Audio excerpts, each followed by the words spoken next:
Okay, this is my video on more advanced crafting. Now,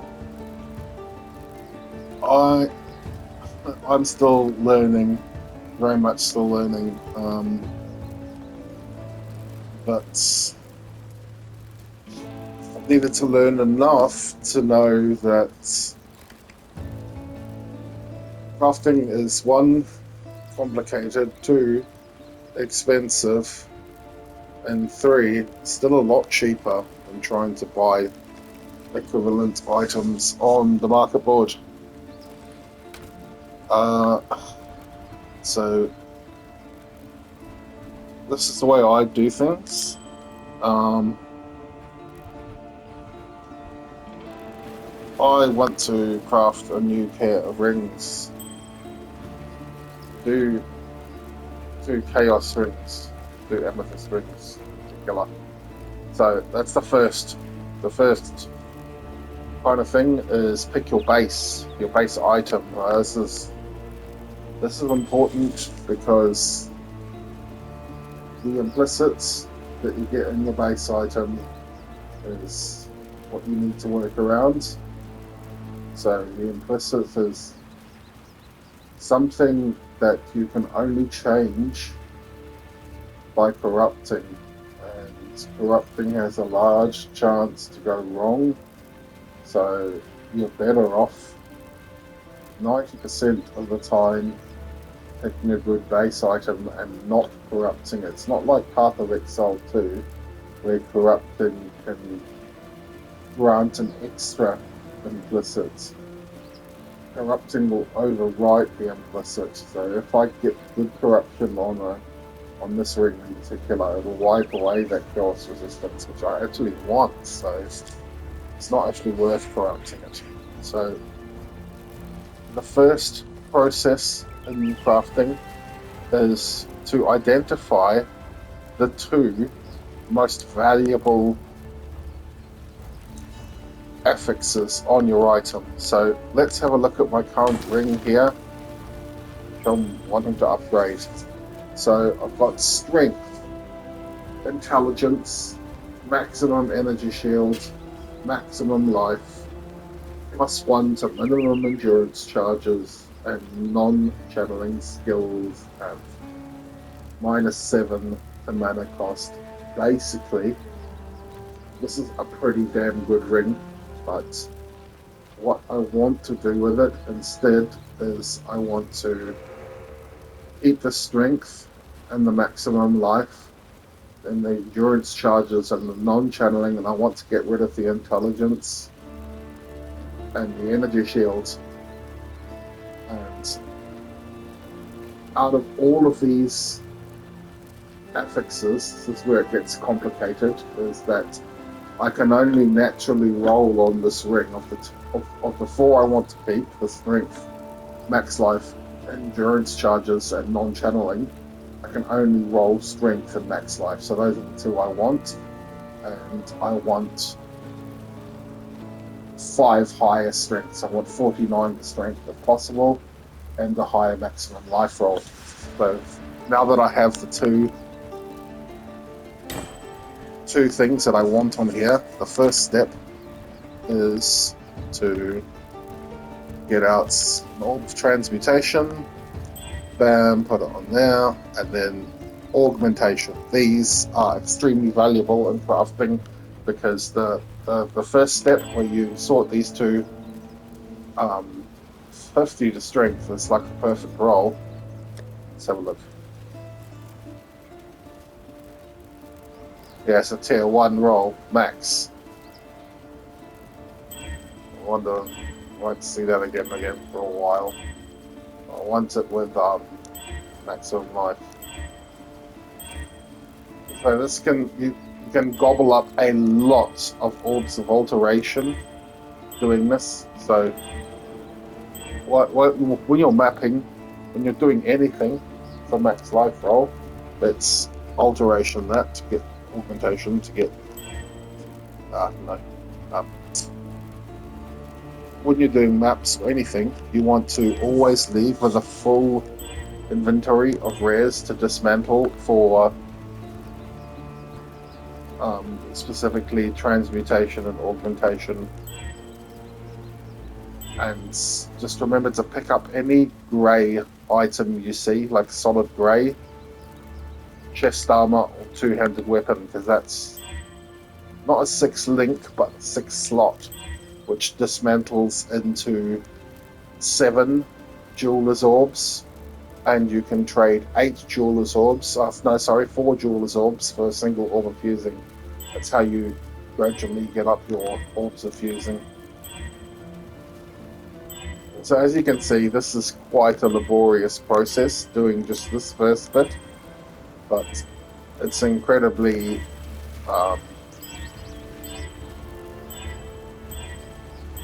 like being able to guarantee 2 lines of exactly what you want is extremely potent.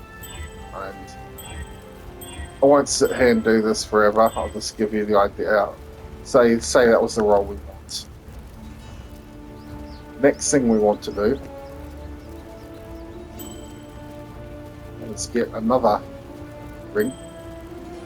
First thing is scour it down.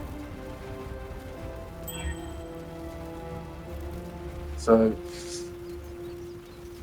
I want strength max life. My first one. Let's just pretend that's the strength max life roll. And I also want endurance charges and non-channeling skills. I can get both of those in the crafting bench. I can't naturally roll them. But there's one other thing, one important thing. Once on my ring. And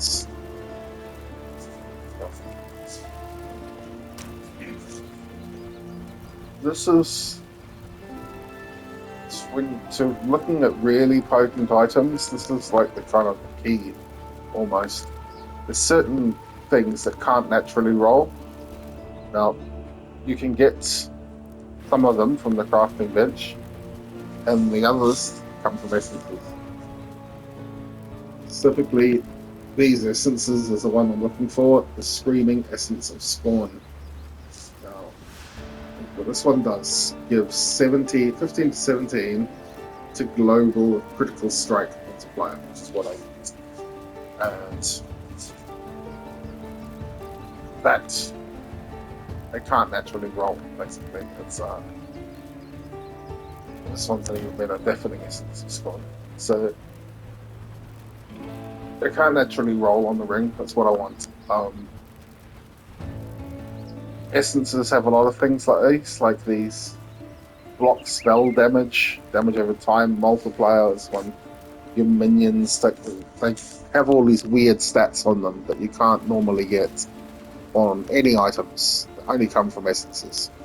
So you can go out and farm these by finding essences and using this item, the Remnants of Corruption, to try and upgrade them to the good ones, or just buy them on the trade market, which is what I do. They usually a single one of these will usually go for around 20 or 30 chaos orbs. So, like I said, it gets expensive, but the outcome is now it'll when you put it on there, see it'll. If I just accidentally flip it, this takes twice. It'll 1, 2, 3.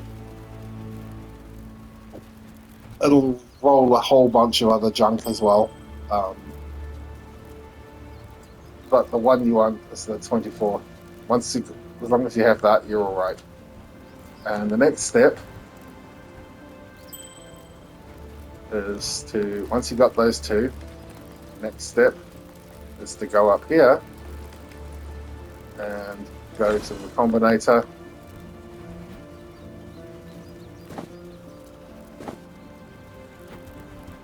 Put the 2 rings in and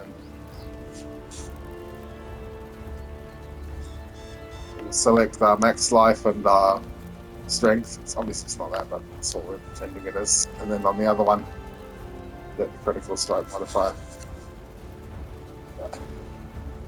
And you can see the chance of success is extremely low, and it's going to be like that.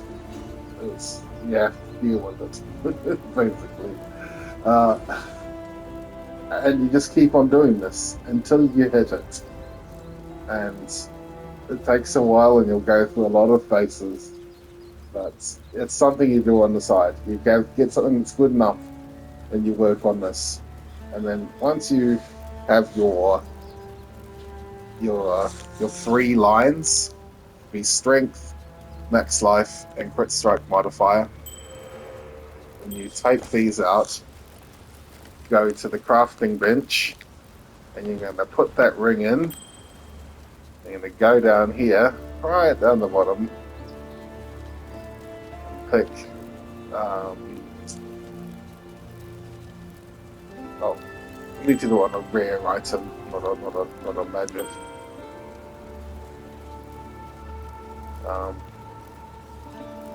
It says that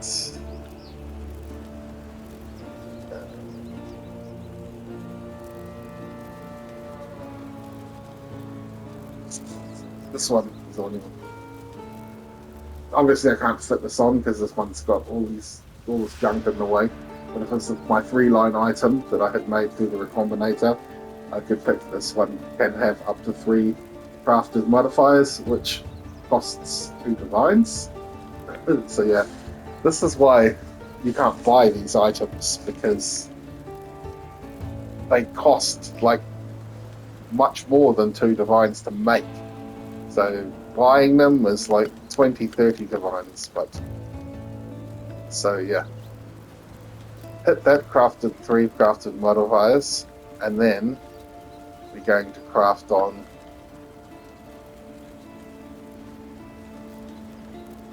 channeling skills, mana cost, and endurance charges. Should be down here.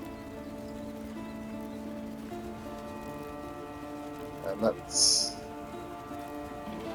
minimum endurance charges there. That's an exalted orb to do that one. So that would be our ring that we're going for. Oh, nice. I just bought a whole bunch more of these scorns to do this whole process. Okay, so now I'll show you a piece of an item which is finished, which I've been working for a long time with this process, the recombination, and this one even had an extra step to it.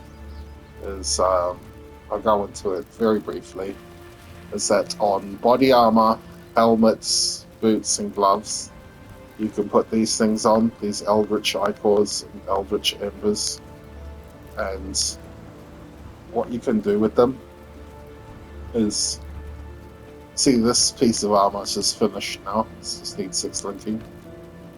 This one has like a kind of a green and a red glow. This one only has a green glow. The green and the red means it has both the Eater of Worlds, which is a green, and the Searing Exarch Present, which is the red. You can get one of each of these. But something that you can also do with these is you can put one of them on. If you have 2 of them, it's a bit more complicated, but if you put one of them on, that'll mean, say the green's on, that'll mean the Eater of Worlds is dominant. If you have 2 on, the higher tiered one is dominant. But that allows you to, you can use an item called the, I don't think I have any with me, no, called the Eldritch Exalted Orb. Basically what that does is Exalted Orb adds a random affix onto your item, but you can control it a bit further by making like the Eater of Worlds dominant. If the Eater of Worlds is dominant, an Eldritch item will always add a suffix affix, and the reverse, if the Searing Exarch is dominant, it will always add a prefix, so you can control it a bit more. But this is an item which I've been working on for a long time. It's finally finished now. So the 2 most important modifiers on this, the base stage when I did the alteration, were the evasion and increased evasion and energy shield, those 2. I then recombinated it with lightning resistance, and then I did the dominance thing with the to get an extra prefix of energy shield, and then I had to do a YOLO exalt on the last one, which turned out okay. 48% a faster charge, and I got a little bit of stun and block recovery. That's not a perfect item, but it's not bad. So we'll put the finishing touch on it now.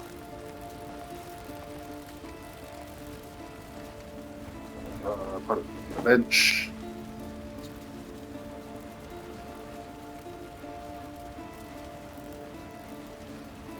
Six link sockets, bam, there we go. And that's kind of advanced crafting. One more thing, quickly.